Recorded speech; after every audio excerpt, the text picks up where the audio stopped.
Nakasalang gumulantang sa bayan. Ngayon, lahat ng kontrobersiya bibigyang linaw. Ang shocking showbiz confession number 9. Mariel Rodriguez, isa-isang haharapin ang mga matitinding intrigang lumutang laban sa kanya. Unang intriga, ang akusasyong masyadong mabilis ang lahat sa kanilang relasyon. This is a very common reaction. Ang bilis. Actually, hindi ko alam kung nalulungkot ako or naiinis na ako na they keep saying na mabilis kasi siguro kasi sila, nagbibilang sila.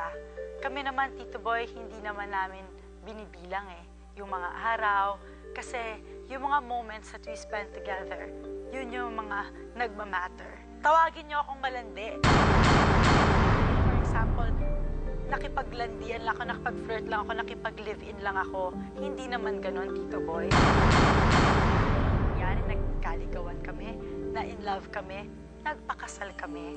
It hurts you when someone accuses you as having flirted with him. Yeah, it hurts. It does.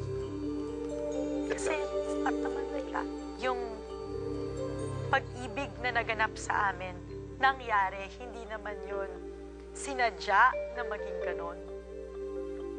So, masakit na tawagin kang malandi.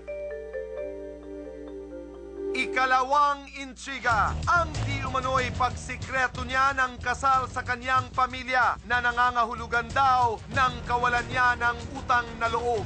Nasaktan ako dahil may nagsabi sa akin na bakit hindi ko man lang daw sinabi, napaka-ungrateful ko naman daw sa mga nagpalaki sa akin. Nasaktan ako doon. Kasi hindi naman yun ganun.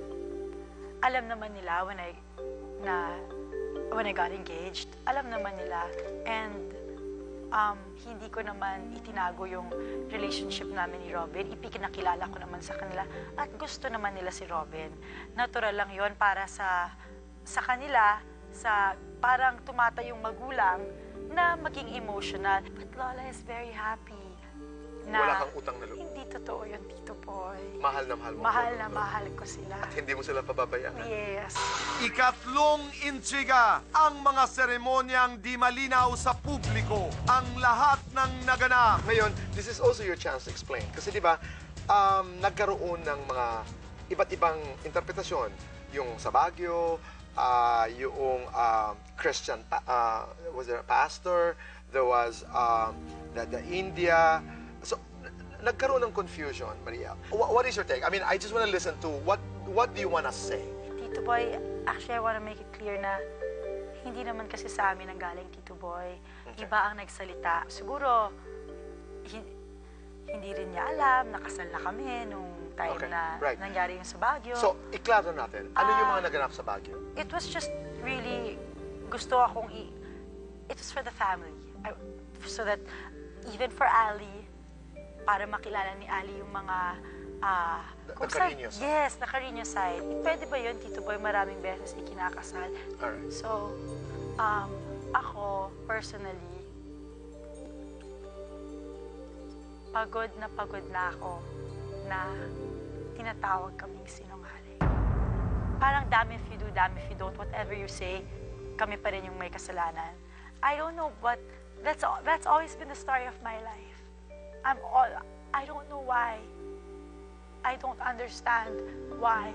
Umawat ka na, hahanapan ngayon naman, bakit nyo itinago? Hindi ba talaga matatapos? Hindi ba talaga pwedeng maging masaya na lang? Ito na nga, ay ilinabas na yung totoo. Sinungaling pa rin? May butas pa rin? Kaya mo ba? Yeah. Pero nasasaktan. Yes, I'm very affected.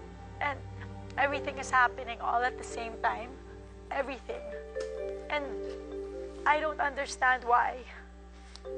I don't understand why. I'm not even visually active anymore.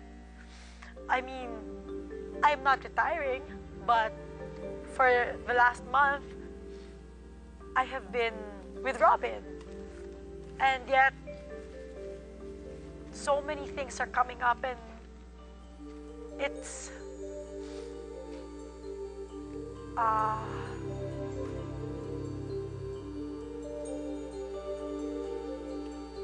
Parang destroys you. At ika-4 na intriga, ang sunod-sunod na shocking confessions ni Mariel. Sangkot ang mga pangalang Willie Revillame, Luis Manzano, Ann Curtis, at Casey Concepcion. Una ang di umano'y pagte-text ni Mariel sa dating host ng Wawawi at ang pagsabi raw na handa siyang sumunod sa mga bagong hahakbangin ni Willie. They said that apparently I sent a message to Kuya Willie. Unfortunately, I think Kuya changed his number. The last time I sent a message to Kuya was before Win-A-Win started. Ako yung nagpasalamat para sa Wawawi. Kumbaga, kinukuha ko yung blessing niya na bigay respeto na nagsisimula kami ng bagong noontime show. Did he respond? No, he didn't. Okay. But that's okay. Na last time na nakapag-exchange kami ni Kuya ng message, Okay. Father's Day yun, he said that he was proud of me. And na-touch ako dun. Okay. Thank you. So it is not true that you sent him a text message? It's not true. Okay. Pangalawa, ang di umano'y panlalaglag niya sa kaibigan at minsang naging co-host niya sa Wawawi na si Luis Manzano. Ayon sa balita, nakarating di umano kay Robin ang insidente kung saan muntik nang halikan ni Luis si Mariel sa Wawawi. Dahil dito, tumawag daw si Robin para kumprontahin si Luis. Balitang agad na itinanggi raw ni Luis. Subalit, ayon sa intriga, nalaman di umano ni Luis na mismong si Mariel ang nagsumbong kay Robin.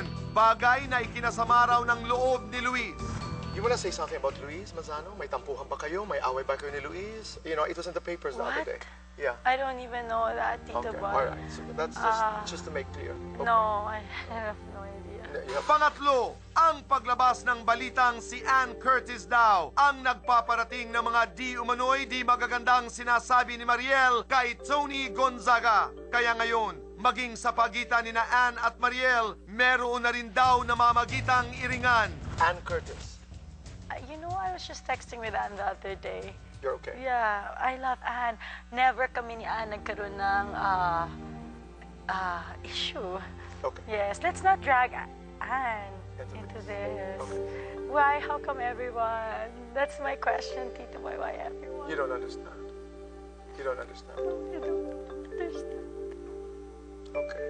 Pang-apat, ang sinasabing pagbibitaw di umano ni Mariel ng ilang di magagandang pahayag laban kay Casey Concepcion. Di umano'y tanong ni Mariel kung bakit nauna pang bigyan si Casey ng solong talk show na Simply Casey. Samantalang mas nauna pa siyang naging host dito. Front page lang at the boys. Bago pa daw simulan yung Simply Casey, parang dialogue daw si Mariel na bakit siya daw ang bibigyan ng hosting job, mas magaling ako sa kanya. Well, nagpapasalamat ako sa mga nag-e-enjoy sa mga simple totoong kwentuhan ng Simply Casey. Do you have issues with Casey? Actually, that's where I was surprised today. Remember in our meeting Monday? know. I said, huh? No, I have no issue with Casey at all. I was so surprised. Parang, natatandaan ko, ako pa nga yung unang-unang nag-guest sa Simply Casey. Natatandaan ko na tuwing maganda siya sa the bus, lagi ko pa siyang pinupuri. Bakit naman linalagyan ng mga tao ng masasamang... I don't know kasi what the issue is still eh. So, I don't know if... I really don't know, Tito Boy. But I have You have no issue. You have I nothing have against no Casey. Okay. issue at all with Casey. What do you want to tell her? Para matapos natin ito. Thank you, kasi never siya sa akin nagpakita ng kahit na anong masama. And sana on my part, I don't think rin na meron akong nagawa sa kanya at napakita na masama. I even remember saying na ang galing niya, siya ang unang nakapansin nito at nag-ano sa TV. You know, so I don't know what the issue is, but So if she's watching Casey, there is none. There is none. there's none. And thank you, kasi wala rin siyang sinabing masama. Okay. I respect her.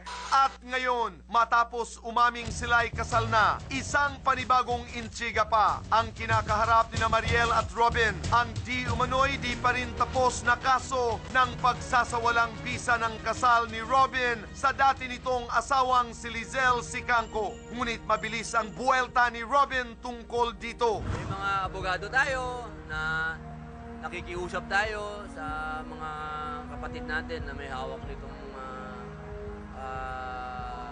mga papel namin na sana po ay matapos na. Total kami po'y maligaya na at nang magpatuloy naman yung pulot gata. At susunod, ang mga saloobin ni Mariel kaugnay sa alita nila ni Tony Gonzaga. Ibubunyag na. What do you wanna say to Tony?